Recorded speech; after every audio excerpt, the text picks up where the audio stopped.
Hello， 大家好，我是阿信，欢迎收看我的频道《与东金族的标股报告书》。今天是5月5号，礼拜一，以下就是今天影片。那么今天影片就要来讲一下，就是台币升值，然后对整个盘面的影响。那在影片开前呢，好希望我们按赞、订阅、分享，并且开启小铃铛。好，那今天最大的事件就是属于台币升值这一块。那我们可以看到说，像今天台币真的是应该说从礼拜五的时候，上礼拜五的时候是台币就是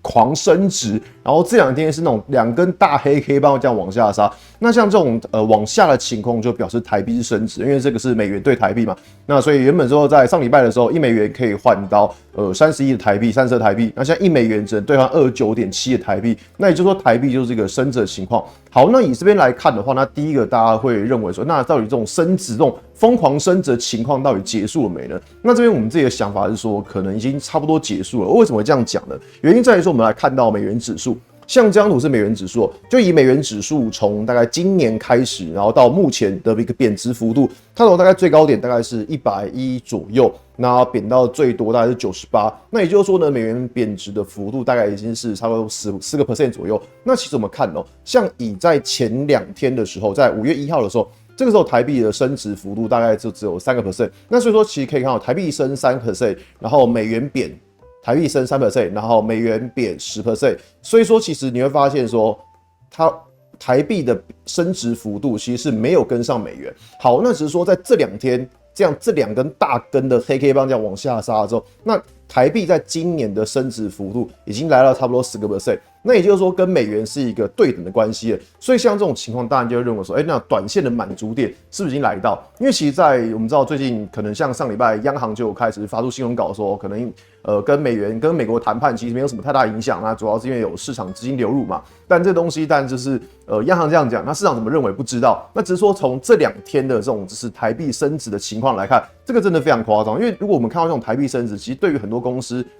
收美元的公司来说，他们真的会有蛮大的影响，因为等于说他们会有一个汇损的压力嘛，所以说其实像这种台币升值的情况，当然会希望说这种狂升的情况是希望它早点解决会比较好啦。那只是说以美元它现在贬值的幅度，然后跟台币升值的幅度已经是差不多对等的情况，所以这边就认为说这种大升值的情况，那可能会开始有一些反转的情况，不然说反转就可能说稍微就是有点缓和的情况。好，那再加上说这礼拜呢还有一些其他事件。像我们知道，在礼拜4凌晨会有 FOMC 会议。那在这次的会议上呢，其实目前大家认为说降息的几率是越来越低原因在于几点。第一个是我们看到像是在上礼拜5公布的非农就业数据。那在非农就业数据这一块呢，像 Fed 的传声筒他就有讲了，就是非农就业数据低于预期，所以说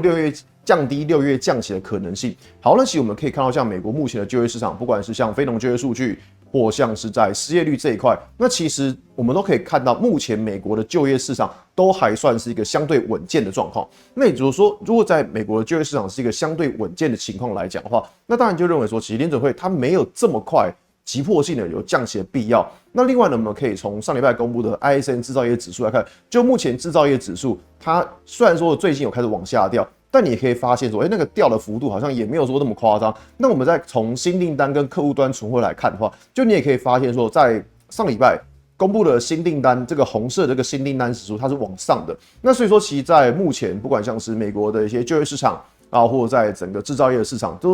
都还算是一个还算稳定的情况来讲的话，当然像联准会主席他们就没有必要去这么快去做一个降息的动作。那你还有另外一个原因就是说，大家很担心说，你川普他之后的关税政策，那你的关税政策会不会有那种出乎市场预料的情况？那如果说假设关税政策真的出乎市场预料，那联准会就担心说，你的通膨数据会不会真的往上？那所以通膨数据往上的话，当然他们是不可能现在去做这种降息的动作。所以说，其实我们在这边看到说，过去以来在过去这段时间，美元指数不断往下跌，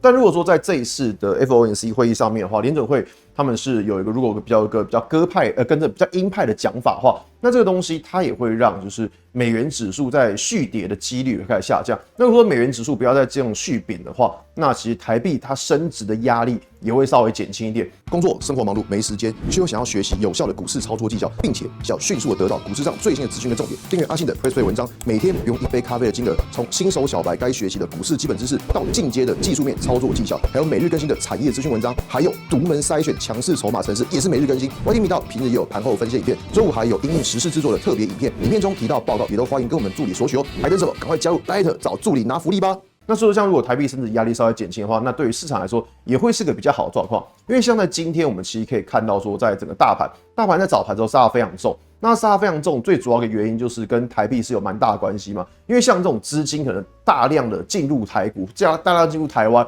那像这种资金大量挪移的时候，它当然都会造成股市的动荡。所以说，像早盘这样一路往下杀，那当然第一个大家会想的就是说，你接下来会不会因为很多台湾的电子股，它可能会有一些汇损的压力？那甚至说它的毛利率可能会影响到，所以说在股市早盘的时候降杀。但其实今天不只说电子股，其实在其他像金融股，今天金融股也是个重灾区哦。像金融股今天像富邦金跌了5.88%，国泰金跌了6.81%，这也是跌得非常夸张。因为其实像在这些金融股，它本身会有一些美元资产。那所以像今天看到的美债也是暴跌的情况，所以说因为像台币它升的太夸张了，变成说你有一些那种联动美元的一些资产，它都会去受到影响，所以这也变成说在今天早盘的时候看到像那种金融股啦，那美债啦，然后还有原油啦，都跌得非常夸张，跌到乱七八糟。所以像今天指数早盘会跌这么重，那最大的原因就是跟债券跟那个台币是有非常大的关系的。所以在现在来看的话，当然会认为说这件事情，如果说假设接下来台币不要再持续这么夸张的升值的话，那对于股市来说，它会有一个相对稳定的作用。好，那这边我们继续来看到，像这一篇是凯基的报告，那凯基的报告他们就有针对就是台币升值，然后对台股以及各产业的影响。那首先，其实我们看到说，他这边有写到说，如果假设台币升值10%，那预计会对上市公司的毛利率影响大概4到5%，那另外汇兑损失大概会对获利影响2到2.5%，所以总共的影响冲击大概是6到7.5%。那其实以现在来看的话，的确啦，因为你台币大概已经升10%了嘛，所以这个部分它当然会对一些公司会造成一些冲击。那所以他们这边有针对几个细项产业来讲，那所以在半导体的部分。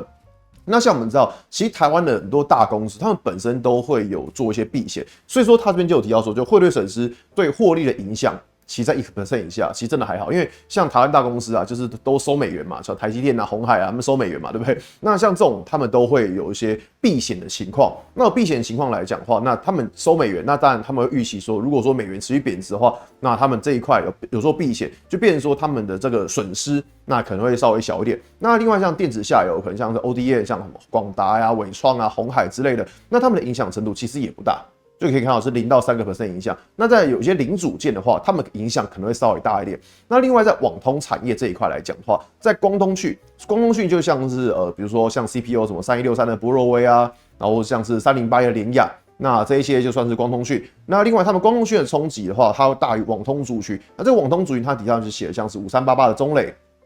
或是3596的智毅，他们冲击会比光通讯要来得小。那另外说，在传产业这一块，像今天工具机也是一个重灾区，因为我们知道在上礼拜6的直播，我们跟大家稍微聊过，就是说，因为像我们工具机很常年在跟日本竞争嘛，所以你的东西如果变贵的话，你东西变贵的话，那大家就觉得，那我要去跟日本买。所以像今天的工具机也算是一个杀得比较重的族群。看到像2049上影，它今天股价跌了8%，这个真的是跌得比较重，因为像工具机这一块。它真的是本来就会有受到一些比较大的影响。那另外说，在于它获利母数小，所以汇兑损失的冲击也会大于其他产业。所以说，其目前来看啊，像可能传产业、工具机这一块，它可能会受到影响。而另外像寿险业这一块，那对富邦金、国泰金、中信金，他们也都是会有影响。所以总结来看啊，你说这些公司的话，如果说在台币这么夸张的升值，升了10%。那这些公司真的或多或少都会有影响，只是目前来看，电子业因为他们有避险情况，所以说影响性是相对可控。那另外他们有提到说，台币升值的受惠包含像内需的，像什么食品啊、造纸啊，或者是汽车进口这一类，因为你原物料你要进口嘛，那你原物料进口，你台币升值的情况之下，变成说你原物料它进口比较便宜，所以比较便宜的情况之下，它就可以去带动这些内需产业的获利。所以看到像今天那个不是做鸡啊，卖鸡的，像普丰，然后像是大成，那盘中股价其实都还蛮强，就一路往上冲，然后冲到要造涨停板的，蛮夸张的。那所以说，其实像在那种内需产业，大家认为说，它可能就是受惠的产业。那另外像是什么营建资产类股啊，他们也算是受惠产业。那只是说，我就回到我们刚刚讲，就是说台币升值的这个趋势。它会这么夸张吗？当然，我们很难去认定啊，因为像现在川普，我们知道川普他要一种就是弱势美元。所谓弱势美元，就是说他希望我美元弱势，那这样子的话，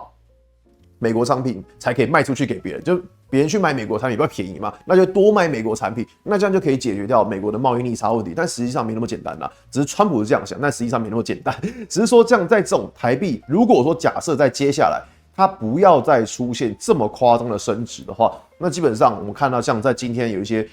像是内需股票，它其实量都蛮大的。你看，像今天大成那个量其实真的非常大，像今天普丰也是。那今天还有另外的族群是观光旅游族群，你看像273的雄狮或5706的凤凰，都是他们量今天都很大。那像这种观光旅游，大家会想说，你台币升值，所以我要去换外币，我可以换比较多，那所以会有增加大家去出国旅游的欲望。所以像在今天的一些观光类股也开始上来，那只是说这个题材啦，我个人觉得说，在看这一些内需题材的时候，还是要去注意到，就是说。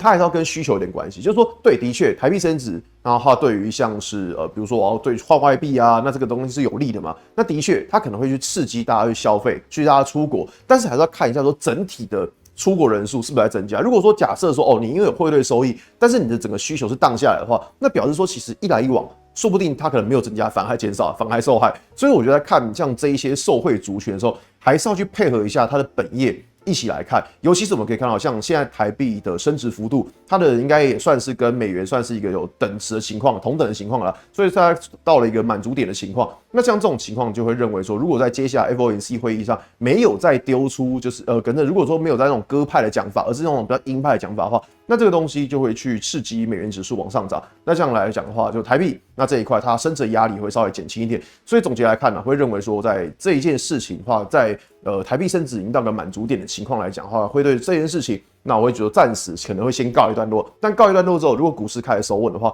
那就表示说，可能还会有其他股票去冒出头。那只是说在今天那种已经爆大量的一些什么内需股啊、传产股啊、旅游观光股之类的，那这种股票可能短期内呢就觉得说，好，那种爆大量或者尽量不要去追，因为通常这种爆量去追的话，那种风险都会比较大。就如果你真的要买，大概还是会维持在一个买黑不买红的方式，这个我觉得是一个比较保险的方式。好，以上就是今天影片，喜欢我们影片记得按赞、订阅、分享，并且开启小铃铛。那我们明天见喽，拜拜。